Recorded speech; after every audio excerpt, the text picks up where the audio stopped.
Hello, everyone, and welcome to Signals from the Deep, the official podcast of your Seattle Kraken. Thank you very much for receiving our transmission. Here, Piper Shaw with you, as always, joined by my very splendid and unique co-host, JT Brown. Thank you for that intro.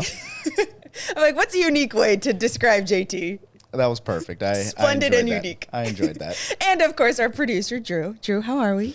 We are great today, coming off a win. Yeah. So we're stoked. Yeah.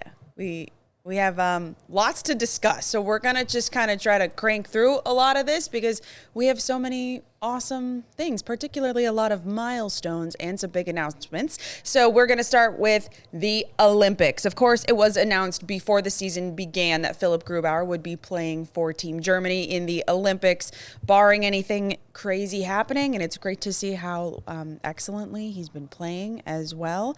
So he'll be playing alongside the likes of Leon Draisaitl, Mo Seider. So Germany not always like in the conversation for assumed medaling, but they got a pretty good team. So Team can't take lightly. yes, definitely. Another team that you cannot take lightly, Finland, and the Kraken's two Finnish forwards were also named to Team Finland. Kaapo Kakko and Eli Tolvanen.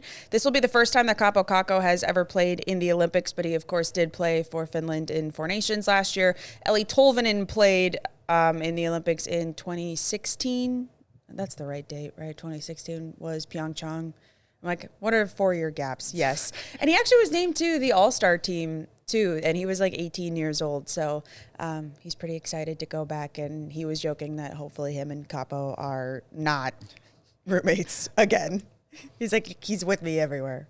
So, and then also Oscar Fisker-Molgaard, who y'all may remember, played a couple of Kraken games, a very exciting prospect. He's down with Coachella Valley right now, but he was named to Team Denmark as well. So stick taps to our Krakens on the biggest stage in sports. That's exciting. I mean, no, it's a huge opportunity, and anytime you get to wear your country's colors, you get to wear them with pride. So it's a huge honor for those guys, and it's going to be awesome for the fans to be able to tune into the Olympics and also be able to watch some Kraken players as well. So awesome for them and awesome for the fans too.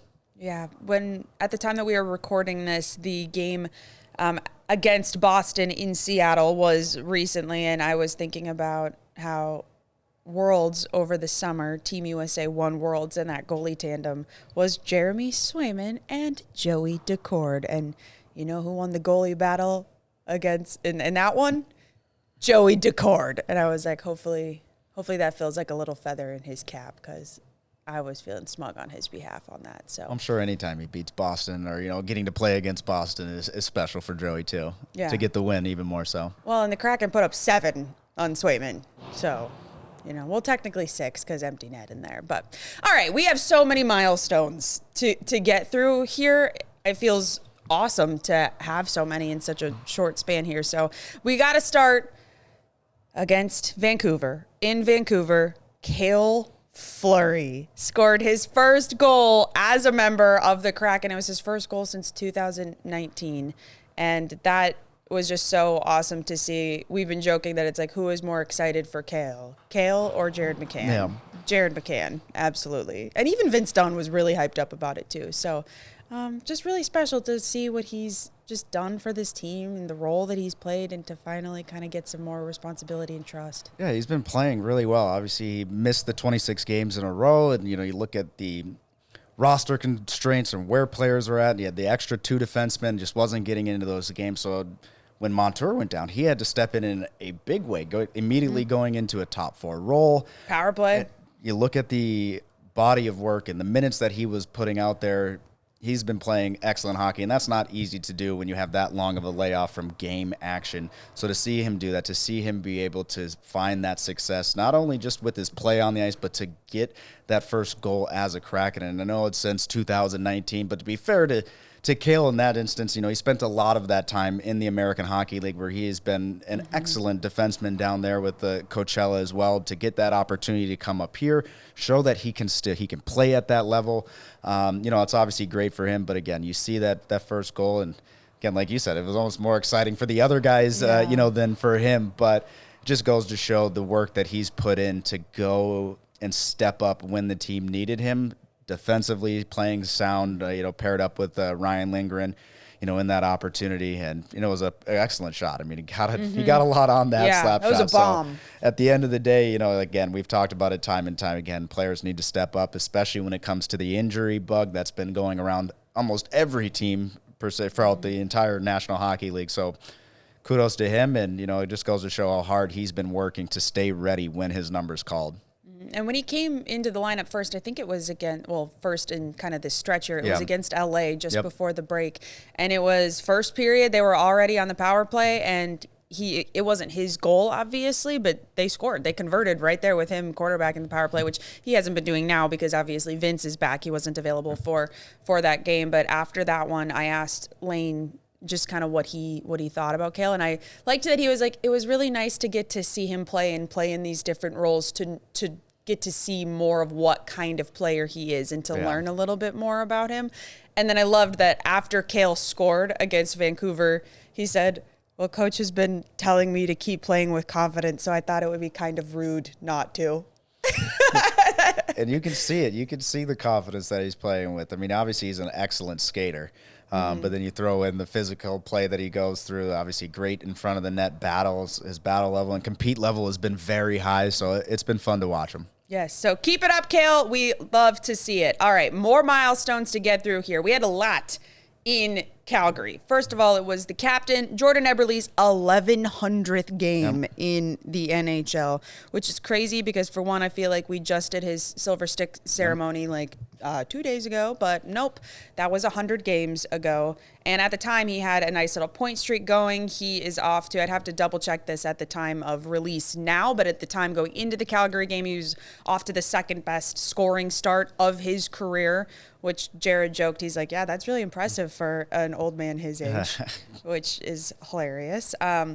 So stick taps to Jordan for that. And Lane also said, he's like, or no, I think it was Jared. He said that he's like, Jordan just looks faster too, like faster than ever, which coming back from that injury and stuff, like it's just cool to see. So Adam Larson also had his 250th point in the NHL, naturally an assist to who else but Vince Dunn. Vince Dunn, correct.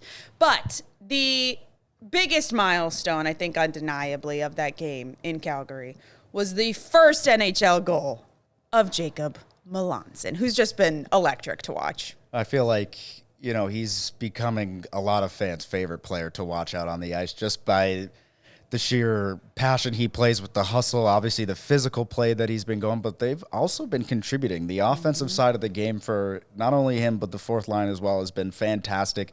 You can really see them starting to gel together, and we saw him get his first point, which we knew that was coming just based on the quality and the chances that he was getting, but to be able to score that first NHL goal, huge moment, especially the Kraken needed it at that time. I remember the first period of the Calgary game, maybe not their best, taking a while to kind of get the legs going, and you needed somebody. And right now it's been a lot of Melanson and the rest of that line who's been providing that spark for the Kraken, and that was a huge goal when you go to make the game 1-1 in that moment. But again, anytime you get that first goal, it's something special, and you'll take that puck and you'll want that one for the rest of your life. That'll be a nice little milestone moment that, one day you get to show everybody.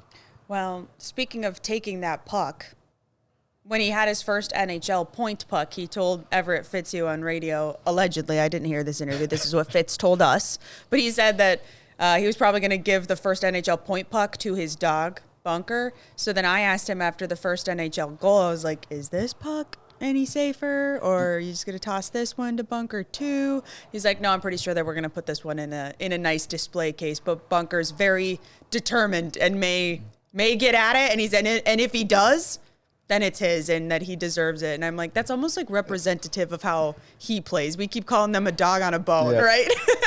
That's crazy, though, to me. The first point, you're going to give it to your dog. Obviously, that's a very special dog. I love the name Bunker, by the way. I believe we talked about that as well. But I've got first game. Puck is in like a frame display. The first point, first goal, like all of those are up in my office on the wall, like special mementos. There's absolutely no way I'd be giving that to a dog. So obviously, Bunker, Very, very special dog. Yeah, he said Bunker deserves it more than anyone. So I was like, oh, okay. He also could have been kidding when he told Fitz, like, who knows? But it was pretty funny. And when he came out for that post-game interview, too, in Calgary, he had this huge gash on his nose, and we just looked at each other, and we both just laughed. I'm like, what a warrior. And it was just such a special moment. So happy to see him kind of get rewarded and just really thrive at this level, because I've known him since the first day he got here years ago. And so it's just really cool to like see him, kind of come alive at this level. And also, speaking of the fourth line,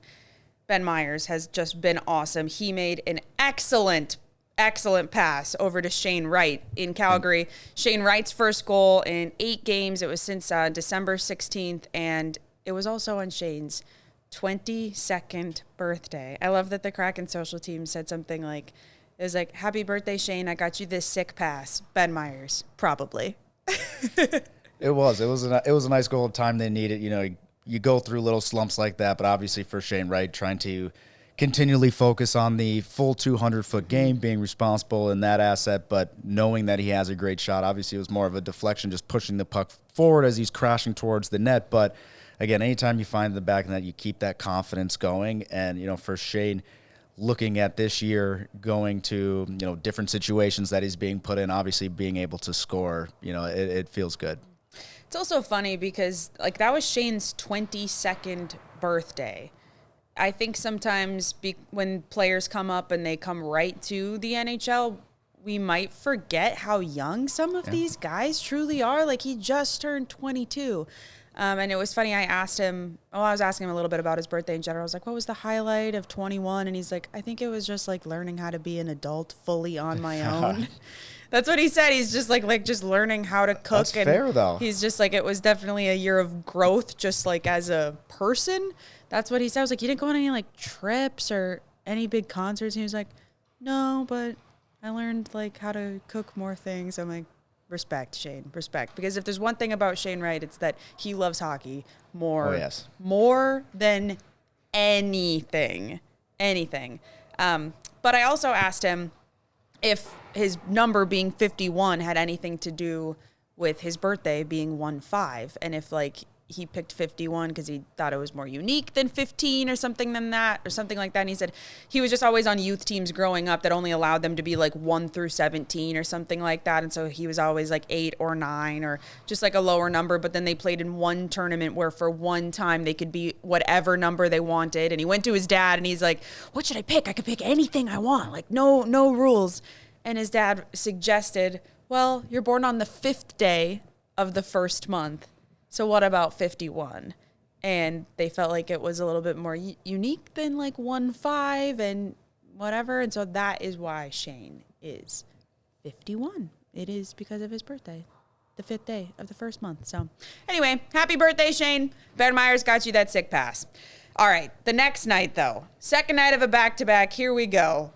Another huge milestone moment because Berkly Catton in his rookie season not only scores his first NHL goal, but also his second against the Boston Bruins and rocking his new number, 27. What did you think about the game, the growing confidence of one Berkly Catton? Well, you talk about the confidence, you could see it within his game. He's probably give it the last 10 games or so, really seeing a difference in how direct he was playing, shooting the puck more, not necessarily looking for a passing option, trying to make an extra play to defer to somebody else. Like you can see it growing within him. A lot of the plays getting into the inside of the ice, and it was going to come. He had a couple of like really big. I remember it was the Nashville game where he stole the puck from Saros, who was behind the net, and Saros had to like dive back to make the save. Just like opportunities like that he was getting, where it's like, man, like it's going to come. It's going to come. Eventually, this has to happen, and he kept with it. He didn't shy away. The confidence has been there, especially you watch him with the puck. You see he's got all the skill in the world. And even looking to the first goal, I mean, Swayman's going to want that one back. It ended up going off his blocker, but from an off position, continuing to just shoot the puck, getting pucks towards the net, putting himself into the positions, even for that one to receive the pass from McCann and throwing it towards the net. So to be able to get the first goal kind of gives you a sigh of relief, for Berkly, who had not scored, which probably the longest time of his career not ever scoring a goal. Obviously being, you go through your youth ranks, going through your junior ranks as well, being one of the best players, and you get to the National Hockey League and all of a sudden it's just not going in for you. To see the confidence stay there in a young player, you got to give a lot of credit to him for sticking with it and to staying and knowing what makes him a good hockey player, but also the coaching staff as well to keep putting him in positions to try to succeed, right? He hasn't been going down when it comes to the lineup. He's still been playing in these tough positions. He's getting out on the power play as well. Even though the puck hasn't been going in for him, you still see the confidence that the coaching staff has put into him. And I think as a player, you recognize those things, and that helps you continue to play. But I think you really got to see the skill of what Berkeley can do on that second goal. On the power play, one of the things you love to watch him do is dance through the neutral zone after the drop pass, and he's got the skill to weave in and out of players. He ends up doing a great kick out, takes it's kind of like a sidestep jump back to the left side, down right through the middle. Gaudreau gave him a nice feed, but the backhand move and how he elevated that in a hurry just gets to show the more skilled side of Berkeley Catton as well. So I think you got to see him sticking with it. Like, that's how I'd kind of describe the first goal, just throwing pucks, getting them towards the net. You never know what's going to happen. And then the second one, the skill really took over. Thought for a second he might end up getting, a third one. What a way to start when you get one, you get two. There was still plenty of time left. He had a few more chances. But, no, it's great for him. Obviously, it's been a while, and it's been a growing season, right? Obviously, we talked about Shane being 22 and still young within the league. You look at Berkeley Cat, 19, soon to be 20-year-old. He's still young. He's still learning. He's still trying to figure out what the NHL game, what the pace is like, and you're watching it in real time, right? So to see him finally be able to get that first one, get the second one as well, you hope that the floodgates are now open for him, that this is a new beginning. Maybe the new numbers was a lucky sign for him, switching from 77 back to 27. So, again, kudos to him, and obviously what a moment for him, but his family as well. Yeah, I appreciate you pointing out, too. It's like every team that Berkeley's probably ever been on his whole life, he's been the best player, the most skilled player. So to come up here and to not be just piling on insane goals, to be able to, keep that confidence. And it's very fitting that for a player that felt like he was, so snake-bitten, he just could not buy a goal. He was shooting and shooting, but it was just post, crossbar, near miss, just every time for the first one to maybe not be, the prettiest goal in the world, but then to have the second one be an incredible play, and it was post crossbar in or something like that, right? It was it ricocheted, and he told me he didn't even know if it went in. He wasn't sure. Yeah, there was a great shot on the broadcast afterwards. He was just looking was it in? Looking around to get, because obviously I don't think he could see the refs pointing the signal, but looking to the players on the ice, was that in? Was it in? And after being so snake bitten, it's probably it's probably not in. Well, I remember you were talking about McCann too. That was speaking of reactions on the first one. I think McCann's celebration going into the pile was actually pretty funny too. We were talking about Cale and how McCann was more excited for that goal than Cale was, but I could almost say the same thing when you look at how McCann went into that pile. Even the hug, Wright gave him a hug when he got up to the bench as well. I feel like the entire team knew that obviously that he hasn't scored, but how close he's been and how much of relief for everybody and how happy they were for him was awesome to see. Yeah, and I asked Jared about exactly that, because after the Cale goal, we were we thought you were more happy than Cale was. He's maybe I am, because I just have watched Cale work all these years. I think people forget that Cale has been on this team since as long as Jared McCann has been on this team. So just to know that that bond kind of behind the scenes, but then Jared, who's been playing alongside Berkeley and kind of tasked a little bit with supporting that third quote unquote line with him and Shane there. And Jared told me after the game, he's like, I was him. I remember being Berkeley. I've been in his shoes. I've been in Shane's shoes. And so I just feel for them in the highs and the lows so much. And I just think that speaks so much to part of why Jared McCann is a great person to help kind of shepherd them, but also why he's such a great teammate. So happy for all of them. And also Jared McCann has been playing incredible as well. Yeah. Buzzer beater in the Boston game too. Just awesome. So stick taps all around, so many milestones. Hopefully we're not missing any, but it just feels like every single day there's more. Yeah, something's happening. Yeah. So all of this, though, I think speaks really well to a larger kind of conversation and point that we've been having a lot on the broadcast. The guys have been talking about, the coaching staff has been talking about, which they say that they feel like the really big kind of difference in the team's game over the last 10 games or so has been getting contributions all throughout the lineup and in different ways, not just relying on a late goal in the third period or a huge kill, just truly everybody kind of stepping up. Yeah, I think you're getting that depth scoring, and that's how the Kraken are going to find their success. That's how they're built as a team. I think you can go look. There's no Nathan McKinnon. There's no Connor McDavid. There's not going to be that 100-point guy on the Kraken's roster. But when everyone's contributing, that's when you're starting to see that offense. I mean, you look at the numbers of how many times they're scoring 4 or more goals during this last stretch of points in the 8 straight games. You're seeing fourth line chipping in. You're seeing guys that are paid to score are scoring as well. You look at the McCanns, you look at the Eberle, Stevenson going on their runs. Matty Kaapo starting to find his game. You know, obviously a tough season for him to begin with all the injuries, but you're starting to see everybody gel and everybody contribute at the same time. And that's really helping the team game. Obviously, can't forget about the goaltending during this stretch as well has been a huge part as to why they're playing that way and they're getting the points and getting the wins. But I think the contributions up and down the lineup is how the Kraken find their success. It's not relying on just McCann to go out and score goals or just relying on Matty to set up these plays. You're getting it line 1, line 2, line 3, line 4, but then you're also getting chipping in from the defense pairings as well. You look, we talked about Kale getting a goal. Dunn has scored. You got Alexiak as well. Larson chipping in when the points come through. So up and down the lineup, you're finding that success, and they're playing a simple game. They're playing something that's repeatable, and that's the hard thing to do in this game is trying to find that consistency. Now, when we talk about the streaks and the players going on, you know, whether it was Ebbs going on the 6-game run, Stevenson went on 8, is that going to happen throughout the entirety of the season? No. You'd love for that to happen. Is the fourth line going to have, 5-game point streaks, 4-game point streaks? It's probably not going to continue for the entire rest of the season. But the way they're playing is repeatable. The chances that they are getting is based off of hard work. They're not cheating the game to go try to get to the offensive side because they want to score. They're going with solid defense first, which leads into the offense. And I think that's where you find the success. And that's why even when they were on the run where it was 1-9-1 over those 11 games, Lane talked plenty of times to the media about, we actually like the way we're playing. The game is good. It's just not going in for us right now for whatever it may be. You look at the months where they were doing awesome when it came to the points. It was before the slide. They were sitting in third in the Pacific, similar enough where they were after the last game versus Boston as well.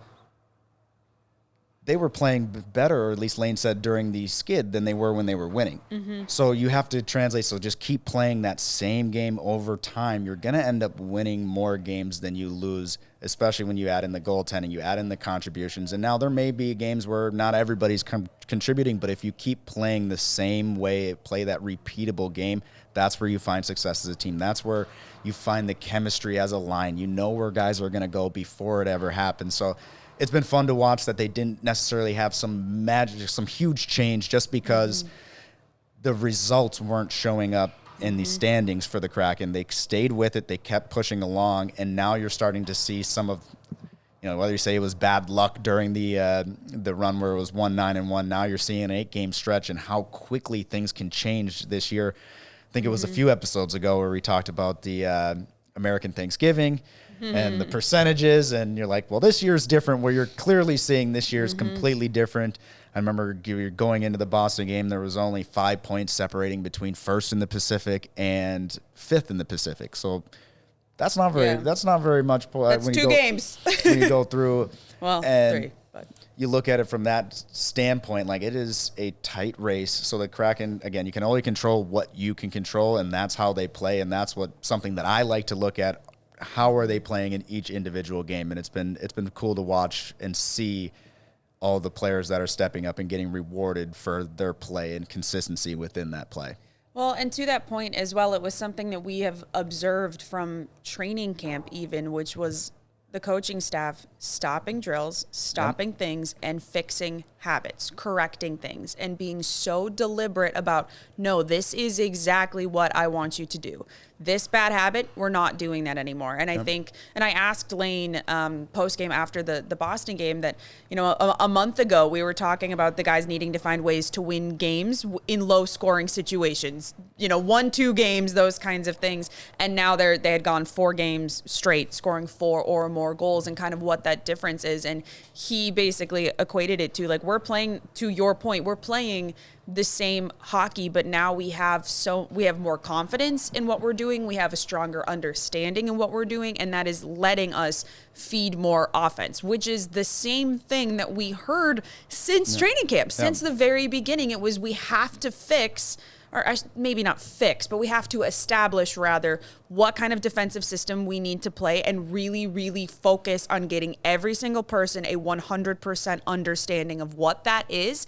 And once we have that locked in, that will feed offense. And that is also what, when you asked Philip Grubauer, what has been the difference in your game this year? Why do you feel that things have been so different? That is exactly what he says. It's the buy-in from the team and what the coaching staff is asking us to do.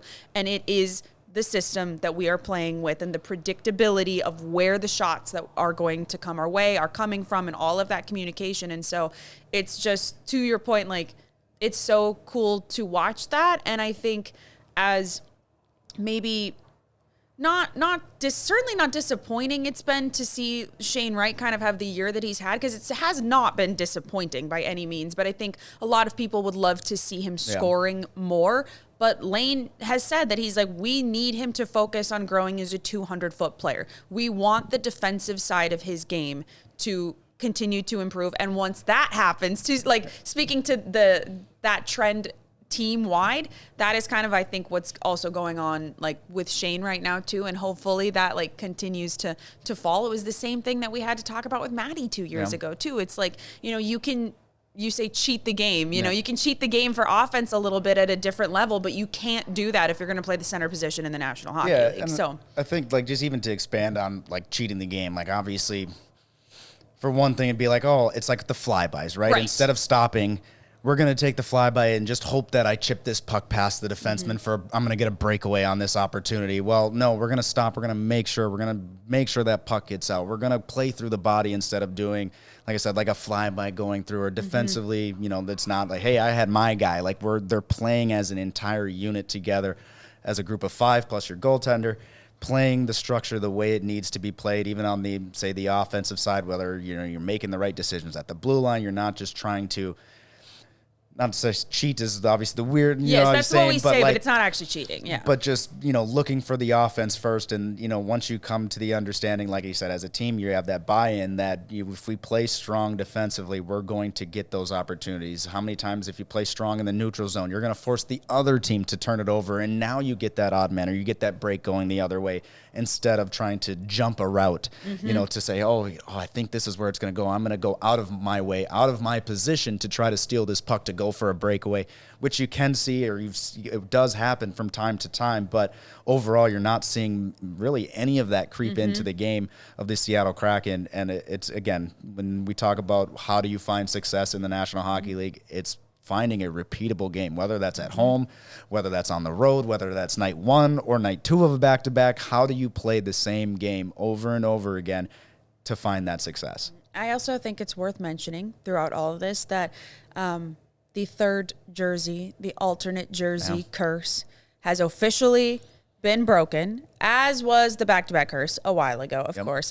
And I just wanted to say that, like, players are never going to really super outwardly acknowledge certain superstitions, but I just have to tell you, if you think those were curses that they were aware of or superstitions that they have, there are so many more that fans and folks don't even know about. They were well aware, and I think they also feel a huge sigh of relief about it. I asked Jared about it post-game after Boston too, and he kind of just laughed. He's like, oh, just like a sigh of relief, you know. So I got one more thing that I want to talk about here.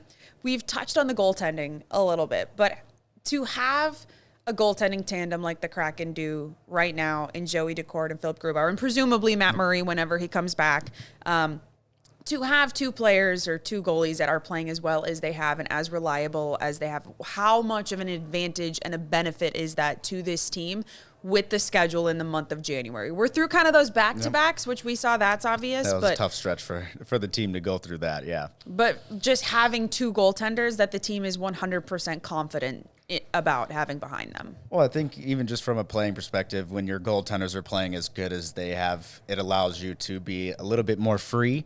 You're not necessarily worried about, gosh, if I make one mistake, I know that my goaltender is going to bail me out in this opportunity. And it's happened plenty of times where, a bad pass here gets picked off and now the goalie gets put in a bad spot. But they've been making those big-time saves to take away good opportunities. I think you play a little bit more carefree, and when you can do that, when you're not thinking or overthinking different plays, it allows you as a player to play your best game, whether it's forward or defense. Obviously, they're a huge reason why. You look at the save percentage numbers, especially over the last 8 games, but even as a whole, a team save percentage, I believe 5-on-5, they're sitting at second in the league when it comes to 5-on-5, around third or fourth in the league when you're talking about just overall tandems. But when you have that, you give yourself an opportunity to win every single game. And I think the Kraken know that, especially based on how they were playing. If they just continue to play to their system, play to how they're supposed to, they're going to get the saves. And I think the big thing, too, is as a goaltending tandem, they're making the saves they're supposed to make, which is a huge part, right? There's no letdown where, a soft one goes in here or there. As a team, that allows your momentum to keep building. But then it goes even further when you're talking about those big saves, and you look at all of the performances from Grubauer. You look at from Joey. I can't. There's so many. There's so many big saves and big moments where you needed your goaltender to come up clutch. They needed a big save, whether it's maybe the Kraken just got scored on and the other team has the momentum, where this could easily turn into a snowball going downhill. They make that big save, and now all of a sudden the Kraken, all right, now we got to go back and do something for our goaltender, for whether it's Joey, whether it's Grubauer, let's go play for them, make sure that we get the opportunity, and now all of a sudden the Kraken score.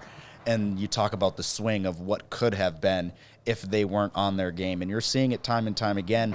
Even in this stretch, there's been a couple games where first period just hasn't been what the Kraken would like. The Calgary game. Calgary, maybe look at Vancouver as well, where you have to – the goaltenders have been there to buy time for the players and for the rest of the team to get going and to find their game. Because there is another team out there. There's never going to be, I know we say it all the time about you need a 60-minute effort, but at the end of the day, there's going to be periods of time throughout the game where the other team has the momentum. The other team is playing again. Like, it's not just like they're 5-on-0 going down the ice every single time, or that it's going to be in the offensive zone. So how do you manage that? How do you manage the ups and downs within a game?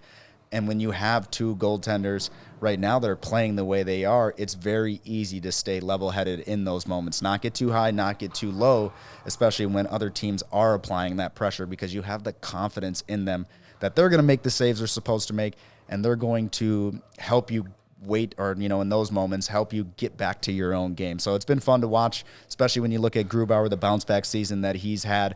Obviously, Joey, had a great year last year. He's still performing, at that level now, but the difference with it having Grubauer playing the way he's been playing has been crazy. I mean, you look at 41 saves, I think it was in Calgary as well. I think 1 goal against over the last 4 games at the time of recording this. So 1 goal per game, I should say. No, but I think just the confidence that the team has in their goaltender allows them to just play the way they're supposed to play. And on top of that, too, I mean, we're well into January now, but you got 17 games in the month of January. They had 4 sets of back-to-backs. To not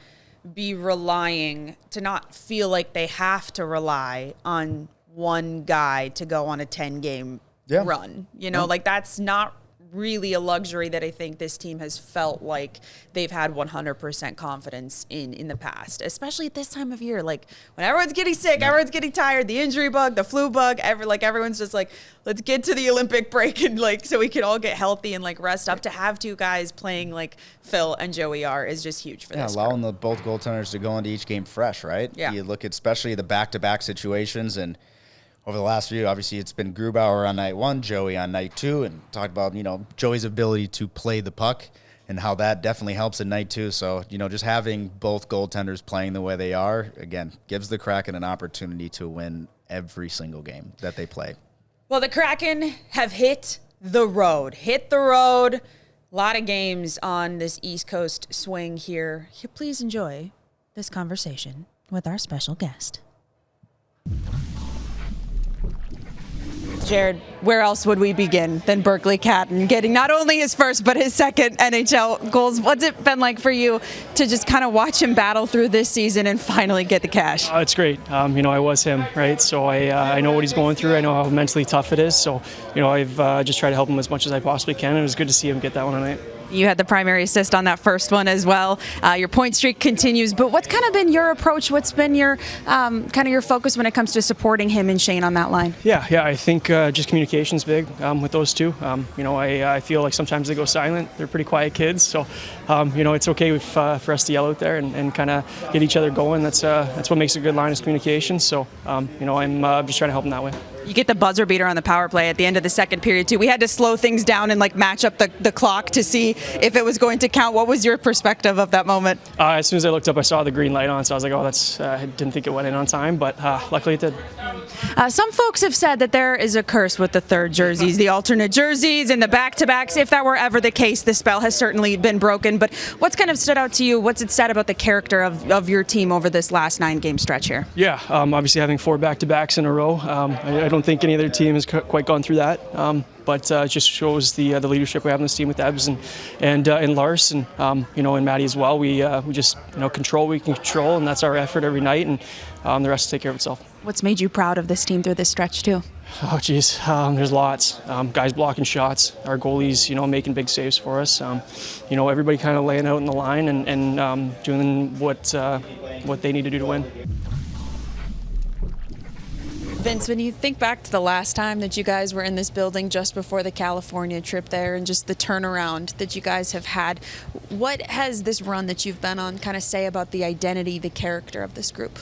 Yeah, I think just as a group, everyone's been contributing in so many ways, and I think we're finally starting to shape our game together as a whole and not just relying on a late goal to win a game or power plays and things like that. I think all little things are coming together now, and it's really showing that when we play as a group and we can count on everyone to play their part, we're very effective and we're playing together some wins. How special has it been to see Philip Grubauer also just put together the season he's had so far, especially because you guys are original Kraken, you go all the way back? Yeah, I've played with him ever since the start here, and I've seen his struggles from the beginning of our time together here, and I think by no means was that on him. I think the team in front of him didn't give him much of a chance to succeed, and I think a little bit of the defense and forwards being able to slow the game down for him and let him see a lot more pucks, and I think just the confidence he's building now. He's done a lot of work and gone through a lot of adversity. He battles through everything, and I think just the way he is as a teammate, it's so special to have him part of the group, and for him to succeed right now, he really deserves it. So we're also happy for him and really proud of him. How has the fourth line injected some juice into the team too lately? Yeah, I mean, if you want to describe them as our fourth line, that's the easiest way to do it when you look at our lineup, but by no means are they not the drivers of our team. I think every time they're out there, they're creating havoc for the other team. Maybe not scoring every single shift, but definitely, playing with high intensity and playing within structure really well. And you see over and over again the success they get and the chances they're getting. And it's great to see Mel get his first goal tonight. Super happy for him. And it's a great win for us as a whole to be able to come back and beat these guys in an important game for the standings. And I think just having that as an identity for our team, it's really important having those guys be the drivers. And when they're doing their thing, it's a lot easier for everyone to feel confident and build their own game as well. Speaking of Jacob Melanson's first goal in the National Hockey League, just kind of in general, what's impressed you about his game and how you've seen him develop over the years? I think his wall plays and the way he battles with the puck, I think it's not easy to do what he does every single night. He plays very honest, very aggressive, and he's in your face all night. And then when he gets in the O zone, I think he doesn't really panic with the puck. He likes to make plays, and he usually makes the right play 9 times out of 10. And I think when you're doing that and you're very predictable with the puck, his teammates are easy to play with him. So, it's been awesome to see. I know it can be a little bit nerve-wracking coming into a team that's maybe struggling a little bit and be put in that position. But he's done a fantastic job, and that whole line has been amazing for us. You had tonight kind of the first insurance goal before the pile-on there. How did you kind of see that moment play out? How did you guys create the time and space for that one? Yeah, I think just the transition was pretty quick, and I was just hoping I could beat my guy up the ice. And yeah, it was a great pass by Capo to be able to see me coming in late. It's not often that those are the plays we want to make when the game's that close, but just trusting each other and relying on each other's instinct. It was nice to get it. I wasn't sure if that one was going to count either. I saw a lot of stuff happening and the goalie over on his back, so I was a little nervous, but I was glad it counted. Well, in case you haven't been able to look at the score sheet yet, Adam Larsson did have the secondary assist, which is his 250th point in the National Hockey That's great. Yeah, he was saying in the room, I guess we're counting by the 50s now, but super happy for him. It was a big win for us. Freddie, you guys were obviously down by 2 early here, but able to claw back. What did it take as a group to be able to dig in and respond? I think that's the big takeaway of that game is that comeback. It's the no panic, never. We've done that in the past, and the win is great. The 2 points is great, but there's more you can take from games like that, and that's the biggest thing is you're never out of a game. So it was fun. It was fun to see everybody stay focused and bounce back the way we did. With exactly that in mind, every win is different, and you guys have showed through this positive stretch that you can win games in all kinds of different ways. Shootouts sometimes, special teams battles, tight defensive battles, piling on goals, just in all different ways. What is it about this group or the approach that you guys have that lets you do that? I think guys are doing it for each other. That's the main thing. It's a group of brothers out there, and it's a deep group. As forwards, as D's, our goalies are always giving us a chance. So but the most important part, I think, is because guys want to do it for each other, and you can see it. The goal from your line at the top of the second there was huge for the momentum, really got things rolling. What was your perspective on that moment?